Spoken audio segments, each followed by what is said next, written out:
Let's move up from your typical display screen of your iPhone to an iPad. Now I like using an iPad a little bit better because it gives you more detail when you're looking at what the drone is seeing. Now, this is your typical controller. And in order to hook up the iPad to your controller, it's got a little bit less stability once it's hooked up on the sides like this.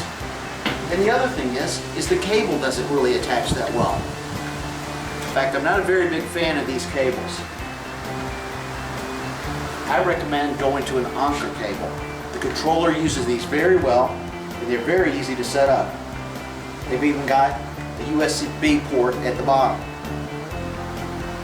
And in order to hold the iPad, I have a Mavic Pro Stent.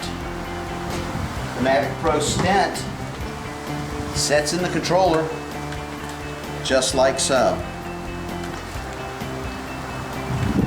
And then I can extend it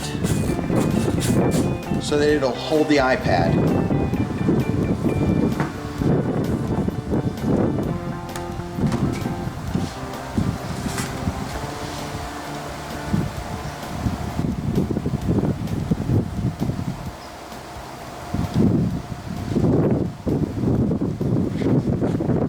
There you have a controller with a Mavic Pro Stent, well supported.